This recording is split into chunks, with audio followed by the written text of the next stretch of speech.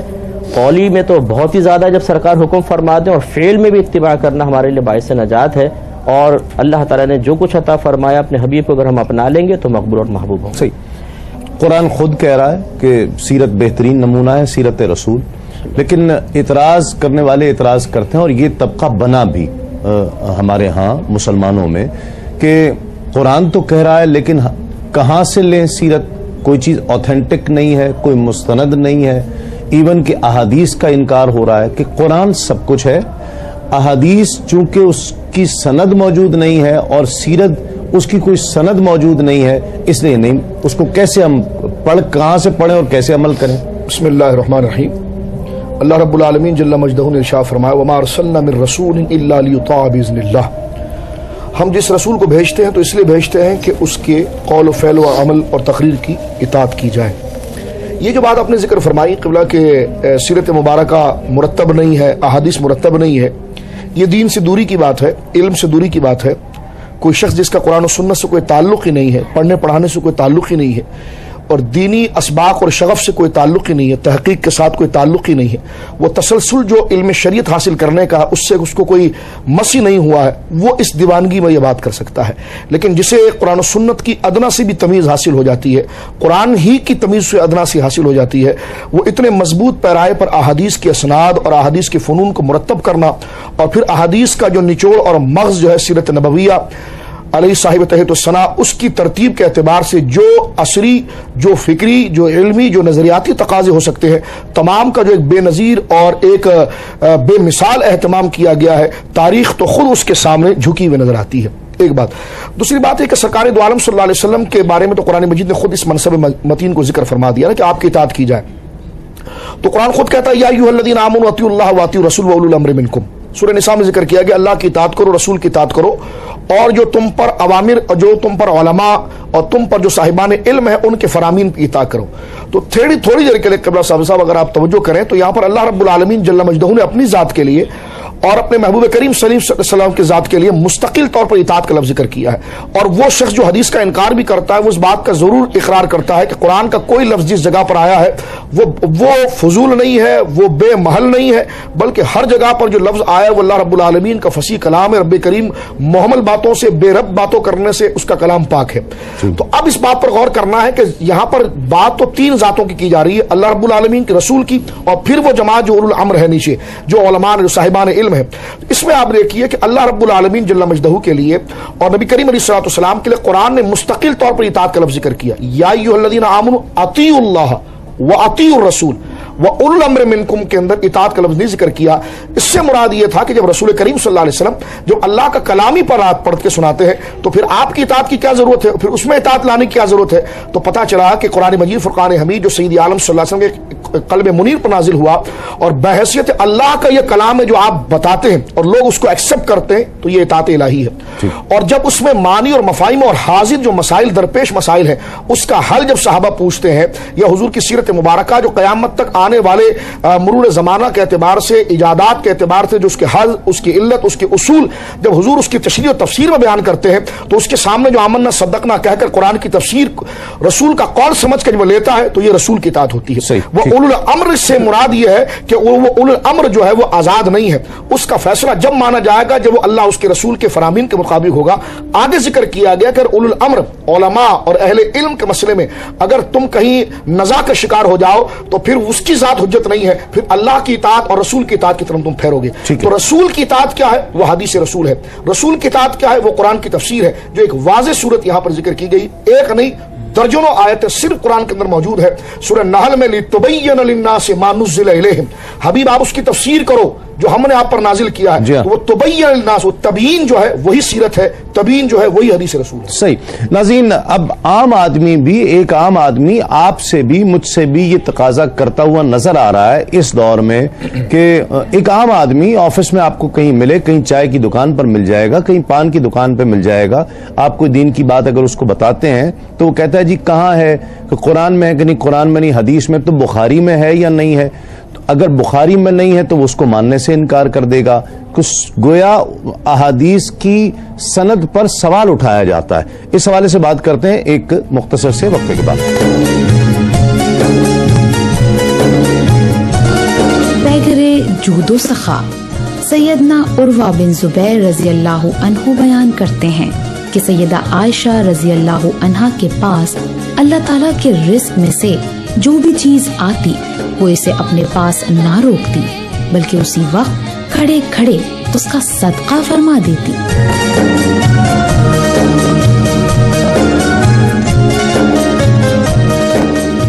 خوش آمدید، آپ پروگرام دیکھ رہے ہیں کرم ہے رمضان، تسنیم صابری کے ساتھ۔ بخاری مشہور ہو گئی اور ٹھیک ہے بخاری ایک سند بھی ہے اس کی، لیکن عام آدمی تقاضا کر رہا ہے کہ جی بخاری میں نہیں ہے تو ہم ماننے سے انکار کر دیں گے۔ بسم اللہ الرحمن الرحیم۔ دیکھیے تسلیم بھائی، جب ہم سیرت کا ذکر کرتے ہیں تو رسول اللہ صلی اللہ علیہ وسلم کی سیرت دراصل صاحب قرآن کی زندگی ہے، اور یہ صرف کسی ایک شخص کی سوانح عمری نہیں ہے، جس طرح سے مختلف مذہبی اور سیاسی شخصیات کی بایوگرافیز یا آٹو بایوگرافیز بعض لوگ لکھ لیتے ہیں، تو یہ کسی کی سوانح عمری نہیں ہے، بلکہ یہ ایک ملت کی، ایک تہذیب کی، ایک قوم کی، اور اللہ تبارک و تعالیٰ کے دنیا میں آخری پیغام کے آغاز، ارتقاء اور اس کے انتہا کی پوری ایک تاریخ ہے۔ آپ دیکھیے کہ نبی کریم صلی اللہ علیہ وسلم کی سیرت کے حوالے سے سب سے پہلا مصدر وہ قرآن مجید ہے۔ قرآن مجید میں نبی کریم صلی اللہ علیہ وسلم کے فضائل بھی ذکر ہیں، آپ علیہ السلام کے خصائل ہیں، مناقب ہیں، حضور علیہ السلام کی ولادت جس شہر مبارک میں ہوئی اس شہر کا ذکر ہے، ووالد وما ولد، حضور علیہ السلام کے والد کا ذکر ہے، اور نبی علیہ السلام کی ولادت کا ذکر ہے، اور خود نبی علیہ السلام کی جو ولادت ہوئی آپ علیہ السلام کی قسم قرآن حکیم نے اٹھائی۔ پھر اسی طرح سے آپ علیہ السلام کی زلف مبارک ہے، چہرہ مبارک ہے، دست مبارک ہے، چلنا ہے، حضور علیہ السلام کے اخلاق ہیں، قرآن کریم نے ان سیرت کے پہلوؤں کو ذکر کیا ہے۔ تو یاد رکھیں کہ سیرت کا جو سب سے پہلا مصدر ہے، جب آپ اسلامک ایپسٹیمولوجی میں ذرائع علم کے اندر سیرت کے پہلے مصدر کی بات کریں گے تو وہ قرآن مجید ہے۔ ٹھیک ہے۔ سیرت کا جو دوسرا مصدر ہے وہ نبی کریم صلی اللہ علیہ وسلم کی سیرت طیبہ کا دوسرا مصدر وہ احادیث مبارکہ ہے۔ آپ دیکھیں کہ جب جیزس کی، مسیح علیہ السلام کی، جب آپ سیرت کے مصدر کی بات کرتے ہیں تو وہ نیو ٹیسٹمنٹ کے اندر ہمیں 4 گاسپلز ملتی ہیں، میتھیو، مارک، لیوک اور جان۔ ٹھیک ہے۔ اور اس تمام کے تمام مجموعے کا اگر آپ مطالعہ کریں تو حضرت مسیح علیہ السلام کی سیرت ہی ہمیں اس کے اندر نظر آتی ہے، لیکن اگر آپ نبی کریم صلی اللہ علیہ وسلم کی سیرت کا مطالعہ کریں تو دنیا حیران ہو جاتی ہے کہ کس طرح سے نبی کریم صلی اللہ علیہ وسلم سے محبت رکھنے والے صحابہ کرام نے، تابعین نے، اتباع تابعین نے، اور 1400 سال سے مستقل روایات کا جو ایک تسلسل چلا آ رہا ہے، قرآن مجید کو مصدر بنا کر، احادیث کو مصدر بنا کر نبی علیہ السلام کی سیرت کے ایک ایک گوشے کو اس طرح سے محفوظ کیا گیا ہے کہ آپ علیہ السلام کی زندگی کا ہر پہلو ہمارے لیے واضح ہے۔ آپ دیکھیے نبی علیہ السلام کی سیرت کا ایک اہم پہلو یہ ہے کہ آپ علیہ السلام کی سیرت طیبہ جامع ہے، زندگی کا جو بھی شعبہ ہو وہ ہمارے لیے اپنے اندر ایک ہدایت کا نور، ایک روشنی کا ایک مینار ہے۔ ٹھیک ہے۔ دوسری بات دیکھیں، کامل ہے، اس میں کسی قسم کا کوئی نقص نہیں ہے، ایک عجیب و غریب بات یہ ہے کہ نبی علیہ السلام کی سیرت کی ایک منفرد بات یہ ہے کہ کوئی شخص نبی علیہ السلام کی سیرت کے کسی پہلو سے نعوذ باللہ من ذالک متنفر ہو کر کبھی مرتد نہیں ہوا. بہت سے پیر ملیں گے, بہت سے اشخاص ایسے ملیں گے کہ لوگ ان کی شخصیت اخلاق کو دیکھ کر متنفر ہو گئے, لیکن نبی علیہ السلام کا مقابلہ کائنات کی کسی شخصیت کے ساتھ نہیں کیا جا سکتا. پھر آپ یہ دیکھیے کہ آپ علیہ السلام کی سیرت طیبہ جس طرح سے جامع, کامل اور مانع ہے. آپ علیہ السلام کا بستر مبارک ہو, سفر ہو, حضر ہو, آپ علیہ السلام کا میدان جنگ ہو, سیرت طیبہ کا ہر پہلو ہمارے لیے اپنے اندر ہدایت کا ایک منبع اور مرکز ہے. آپ نے جہاں تک حدیث کی بات کی تو میں یہ کہنا ضروری سمجھتا ہوں کہ ہمارے ہاں وہ لوگ جو منکرین حدیث ہیں وہ بھی کسی نہ کسی درجے میں سیرت کو مانتے ضرور ہیں. آپ دیکھیے ہندوستان میں جس شخص نے سب سے پہلے حدیث کا انکار کیا وہ سر سید احمد خان ہیں. خاص طور پر جب انہوں نے سر ولیم میور کی کتاب کا رد کیا تو ہمارے یہاں لوگ سمجھتے ہیں کہ خطبات احمدیہ شاید بہت بڑا کارنامہ تھا, لیکن اگر آپ مقالات سر سید میں اور خاص طور پر خطبات احمدیہ کا مطالعہ کریں تو آپ کو یہ پتہ چلے گا کہ وہ تمام تر سیرت طیبہ کی باتیں جو احادیث طیبہ سے ثابت تھیں, جیسے نبی علیہ السلام کا معراج پر تشریف لے جانا, نبی علیہ السلام کا دیدار الہی سے مشرف ہونا, انہوں نے ان تمام تر باتوں کا انکار صرف اس بنیاد پر کر دیا کہ اہل مغرب کے پیمانہ سائنس کے اندر حضور علیہ السلام کی سیرت کے یہ پہلو پورے نہیں اترتے. آپ دیکھیے کہ ایک بہت بڑا اعتراض جو حدیث اور سیرت کے اوپر کیا جاتا ہے وہ یہ ہے کہ جناب نبی علیہ السلام کے دور مبارک میں سیرت لکھی نہیں گئی, حدیث کو نہیں لکھا گیا. تو سیرت کا تو میں نے آپ کو بتایا کہ پہلا مصدر قرآن ہے. حدیث کے اوپر آپ دیکھیے کہ نبی کریم صلی اللہ علیہ وسلم نے 104 سے زائد خطوط, ویسے تو خطوط کی تعداد تقریباً 300 تک پہنچتی ہے, لیکن 100 سے زائد مکاتیب رسول صلی اللہ علیہ وسلم کا ذکر ہمارے ہاں کتب کے اندر موجود ہے, اور اس کی اوتھینٹسٹی اس قدر مسلم ہے کہ وہ ہمارے میوزیمز کے اندر رکھے ہوئے ہیں. تو یہ تو وہ خطوط ہیں جو حضور علیہ السلام کی حیات طیبہ میں لکھے گئے, تو گویا کہ یہ وہ حدیث کا حصہ ہے جو حضور کی زندگی میں لکھا گیا, بہت حفاظت سے ہم تک پہنچے. اسی طرح بہت سے ایسے فقہی مسائل ہیں جس میں نبی علیہ السلام نے زمین کی الاٹمنٹ کی ہے, کسی کی الاٹمنٹ کو منسوخ کر دیا گیا ہے, پھر آپ علیہ السلام نے بعض اوقات اپنے خطبات لکھوائے ہیں. تو یہ تمام تر چیزیں اس بات پر دلالت کرتی ہیں کہ حضور علیہ السلام کی حدیث کو لکھا بھی گیا اور سیرت کے ایک ایک گوشے کو کتابی صورت میں بھی, عملی صورت میں بھی صحابہ, تابعین اور علماء امت نے محفوظ رکھا ہے. تدوین کے اعتبار سے, اس کی حفاظت کے اعتبار سے کسی بھی بایوگرافی کو کس طرح ڈفرینشیٹ کیا جا سکتا ہے سیرت رسول سے؟ آقا علیہ الصلوۃ والسلام کی جو حیات مبارکہ کے جو فیچرز ہیں اس سے, آپ کے احکامات, آپ کی زندگی کا احوال, اور ایک عام آدمی کی جو بایوگرافی ہے اس سے کس طرح ڈفرینشیٹ کر سکتے ہیں؟ مطلب بنیادی فرق تو دیکھیں یہی ہے نا کہ ایک عام آدمی کے بایوگرافی اگر آپ کے سامنے آتی بھی ہے تو واجب الاتباع نہیں ہوتی. ٹھیک ہے, وہ تو اپنی جگہ حفاظت کے اعتبار سے, کیونکہ اعتراض تو سند پر ہو رہا ہے نا. دیکھیں مسئلہ یہ ہے, جیسے شاہ صاحب نے ارشاد فرمایا, اللہ تعالیٰ نے واضح فرمایا وما آتاکم الرسول فخذوہ وما نہاکم عنہ فانتہوا, یہ رسول جو تمہیں لیں, حکم دیں, اسے اخذ کرو, جس سے منع کریں اس سے رک جاؤ. سوال یہ پیدا ہوتا ہے کہ ہر چیز قرآن میں ہوتی تو اللہ تعالیٰ اپنے حبیب کو اس کا مرجع کیوں بنا رہا ہے؟ ٹھیک ہے, اور جب حبیب کو مرجع بنا دیا گیا تو اب بتائیے کہ جو حبیب نے ارشاد فرمایا وہ آپ تک پہنچے گا کیسے؟ کوئی نہ کوئی اس کا مرجع تو ہوگا نا, اس پر آپ کو اعتماد کرنا پڑے گا. اور یہ وقفے میں شاہ صاحب, اب یہ میں ان کو باکرامت ہی کہوں گا کہ میرے ذہن میں جو بات تھی حضرت نے وہی ارشاد فرمائی, اور وہی میں گزارش کرتا ہوں کہ اگر کوئی شخص یہ اعتراض کرتا ہے کہ یہ بتائیے کہ جی جو اتنے 100 سال بعد, 200 سال بعد, 500 سال بعد مختلف جو اعتراضات ہوتے ہیں حدیث جمعی, ان کی کیا اعتبار؟ سوال یہ پیدا ہوتا ہے کہ جس قرآن پاک پر آپ اتنا کامل اعتماد کرتے ہیں جو آپ تک پہنچا, ہم پوچھتے ہیں کن کے ہاتھوں سے پہنچا ہے؟ ٹھیک, جن بزرگوں کے ہاتھوں سے پہنچا اور انہوں نے یہ بتایا کہ یہ اللہ کا قرآن ہے, آپ نے 100% اس پہ اعتماد کر لیا. وہی بزرگ جب یہ کہیں کہ یہ سرکار کی حدیثیں ہیں اور ہم نے ان میں آخری حد تک جتنے بشری تقاضے ہو سکتے تھے وہ پورے کرنے کے بعد چھان پٹک کر کے یہ ماخذ نکالا ہے جس میں کوئی اب شک کی گنجائش بظاہر نہیں رہتی, قرآن کے مقابلے میں الگ مسئلہ ہے, ورنہ جو صحیح احادیث کا ذخیرہ ہے دوسرے کوئی بھی دنیا کا کلام اس کا مقابلہ نہیں کر سکتا. تو آپ ایک قول تو اکابرین کا قبول کر رہے ہیں قرآن کو وصول کرنے کے اعتبار سے, لیکن دوسرے کے بارے میں کہہ رہے ہیں کہ ہم نہیں مانتے اس کو. اس کی وجہ فرق کیا ہے؟ حفاظت کی ذمہ داری اللہ تعالیٰ نے اپنے ذمہ کرم پر لی. یہاں پر ائمہ کرام ہی تو خود کسی کو حسن, کسی کو آسن, کسی کو ضعیف قرار دے رہے ہیں نا, کسی کو موضوع قرار دے رہے ہیں. مسئلہ یہ کہ جس آیت میں یہ ہے کہ ہم نے اس ذکر کو نازل کیا اور ہم اس کی حفاظت کرنے والے ہیں, آپ کے پاس کیا گارنٹی ہے کہ یہ اللہ تعالیٰ کی طرف سے نازل کردہ ہے؟ ٹھیک ہے, دیکھیں جب اس پہ گفتگو ہوگی نا تو پھر وہ سامنے والا لاجواب ضرور ہوگا، اس لیے کہ قرآن پاک کی جس بھی آیت کو آپ لیں گے سوال یہ پیدا ہوتا ہے کہ وہ آیت اگر اللہ تعالیٰ کی طرف سے آئی تو آپ کے براہ راست گھر میں تو نازل نہیں ہوئی نا، آپ کے سامنے اس کا نزول نہیں ہوا. یہ ہمارے اکابرین نے بتایا کہ یہ پورا قرآن ہے، اور ہمارا یقین ہے اور اعتماد ہے دیگر بے شمار دلائل کے ذریعے کہ اس قرآن میں ایک حرف کی تبدیلی بھی نہیں ہوئی. لیکن بات یہی ہے کہ جن اکابرین سے قرآن آیا اور آپ نے اس کو بنیاد بنا کر اپنے ایمان تک کی بنیاد اس پر رکھ دی، اتنا کامل اعتماد انہی بزرگوں کے دوسرے اقوال پر اتنا اعتماد کیوں نہیں ہے، اس کی وجہ فرق بتائیں. دوسرا جو آپ نے فرمایا کہ بخاری کے بارے میں کہ جی بخاری میں دکھاؤ گے تو مانیں گے ورنہ نہیں، اس پہ کل بھی ہماری گفتگو ہوئی تھی کہ جو شخص یہ کہے اس سے کہیں کہ یہ آپ بالکل صحیح بات کہہ رہے ہو، میں آپ کا یہ اصول مانتا ہوں. اب اسی اصول کی روشنی میں کہتا ہوں کہیں پوری بخاری میں یہ دکھا دو کہ امام بخاری نے فرمایا ہو کہ میری بخاری میں ہو تو ماننا ورنہ نہیں. پوری نماز بتا دو، پوری نماز بخاری میں بتا دو، تو شمار ایسی چیز ہے امام بخاری کے اصول آپ ہی کے اصول کے مطابق چلے اصول بنا لیتے ہیں کہ امام بخاری نے لکھا ہو کہ میری بخاری میں ہو تو مان لینا ورنہ نہیں. جب یہ بخاری میں نہیں ہے تو اس کا مطلب یہ اصول بھی غلط ہونا چاہیے پھر. تو اس لیے یہ مطلب حقیقت یہ ہے کہ جمہور کی مخالفت کے لیے یا تو خود کوئی بہت سے لوگ تیار ہیں یا انہیں باقاعدہ وتھ پلاننگ تیار کیا گیا ہے کہ مسلمانوں میں تفریقہ پیدا ہو، ان کی سوچ اور فکر میں انتشار پیدا ہو. جن مسائل پر 1500 سال کے علماء متفق رہ کے قوم کو مجتمع کر کے جنت کا راستہ دکھاتے رہے ہیں، ان سوچ اور فکر میں دھڑائیں ڈال دو تاکہ مسلمانوں میں انتشار پیدا ہو، ان میں گروپس بن جائیں یا آپس میں لڑیں اور افتراق پیدا ہو.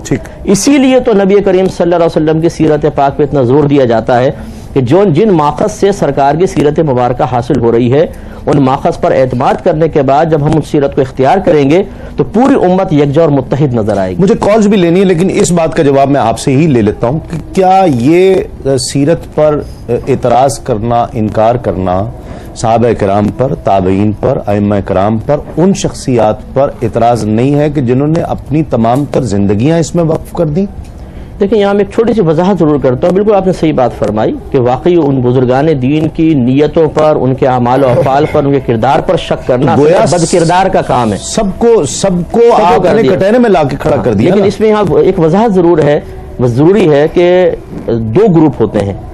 ایک ایسا گروپ ہوتا ہے کہ جو بدلائل کسی چیز کا انکار کرتا ہے، ٹھیک ہے، وہ صحابی کے قول کا بھی انکار کرے گا، تابعین کے قول کا انکار کرے گا، بعض احادیث کا انکار کرے گا، لیکن بما دلائل اور ان اصول کی روشنی میں جن پر ہمارے اکابر علماء متفق تھے. ٹھیک ہے، اس اختلاف میں کسی کا اختلاف نہیں کہ یہ حق ہے اور انسان کو حق کی طرف لے جانے والا ہے.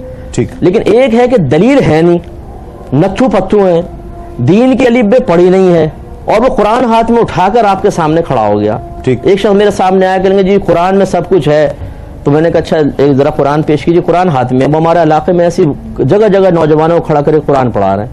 اب میں نے ترجمے پہ ہاتھ رکھ دیا، میں نے کہا ترجمہ تو کر کے بتائیں. اب یقین کریں وہ آیت کا ترجمہ تک نہیں کر سکا.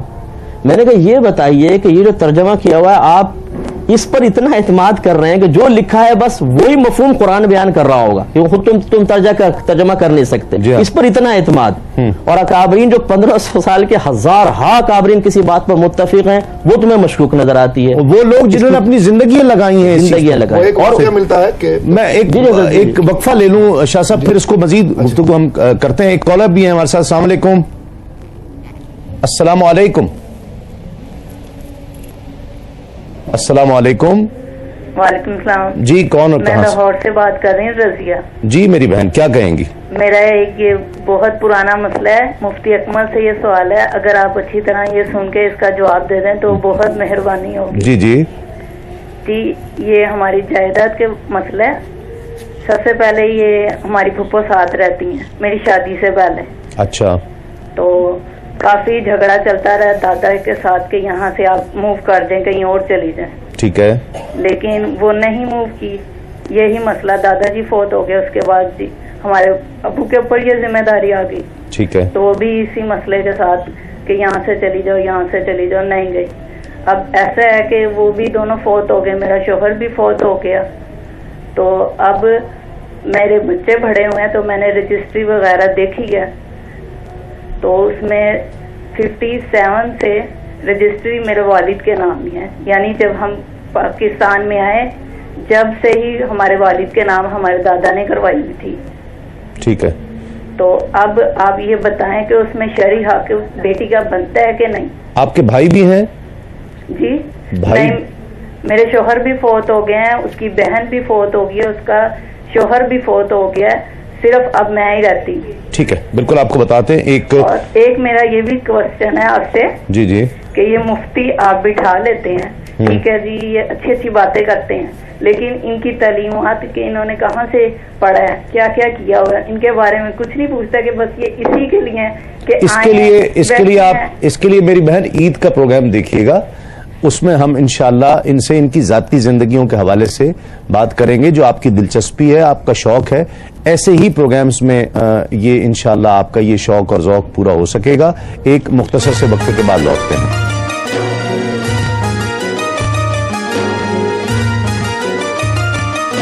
سحری سے قوت حاصل کرو.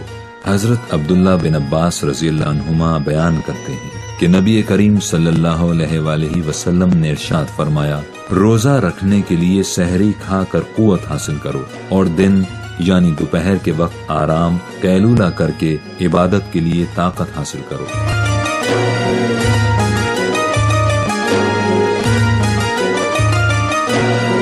آپ پروگرام دیکھ رہے ہیں کرم ہے رمضان، تسیم صابری کے ساتھ. ایک کالر شامل کرتے ہیں. السلام علیکم.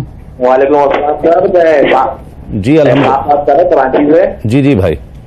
سر یہ سوال ہے کہ یہ اسٹیٹ بینک کے جو اضافی پیسے ملتے ہیں تو سر یہ ہمارے پہ جائز ہے یا نہیں؟ ٹھیک ہے. دوسرا سوال ہے کہ میری وائف کی طبیعت صحیح نہیں رہتی ہے، ہر وقت مطلب سر میں درد، ہول وغیرہ، گھبراہٹ وغیرہ، اس کے لیے تو قرآن شریف کی کوئی اچھی سی آیت آپ بتا رہے ہیں اس سے ان کو آرام اچھی سی. جی ایک کال اور شامل کرتے ہیں. السلام علیکم. السلام علیکم تسلیم بھائی. وعلیکم السلام. جی جی تسلیم بھائی، میرے دو سوال ہیں. پہلا سوال یہ ہے جی غلط والی ہے کہ یہ قرآن شریف کی تفسیر میں ایک واقعہ درج ہے حادث معروف کے بارے میں، یا زہرا نامی عورت کے بارے میں، کیا یہ واقعہ صحیح ہے؟ ٹھیک ہے. اور دوسرا سوال یہ ہے کہ بکس میں حضرت زکریا علیہ السلام کے بارے میں بھی ایک واقعہ درج ہے کہ جو وہ چھپ کے درخت میں چھپ گئے تھے اور لوگوں نے آرا چلا دیا تھا، تو اس پہ یہ تھا کہ اللہ تعالیٰ نے یہ فرمایا تھا کہ اگر آپ نے آگ کی تو آپ کا نام تفسیر انبیاء سے خارج کر دیا جائے گا. تو ہم نے تو یہ سنا ہے کہ نبی پیدائشی نبی ہوتا ہے اور ان سے کبھی نبوت چھن نہیں سکتی، تو کیا یہ واقعہ بھی درست ہے یا نہیں؟ ٹھیک ہے، بالکل آپ کو بتاتے ہیں. میرا خیال جواب لے لیں اس کو. آخری بات کا تو خلاصہ یہ کہ دونوں واقعے کا مسند علماء نے انکار کیا ہے.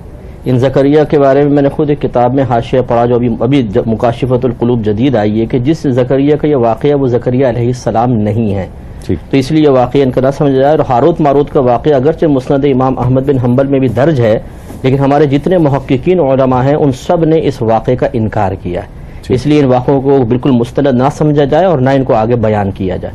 ٹھیک ہے. آیات شفا الحمد شریف 7 مرتبہ پڑھ کر اگر پانی پہ دم کر کے زوجہ کو پلائیں تو اللہ تعالیٰ کی رحمت سے امید ہے کہ انشاءاللہ شفا ہوگی.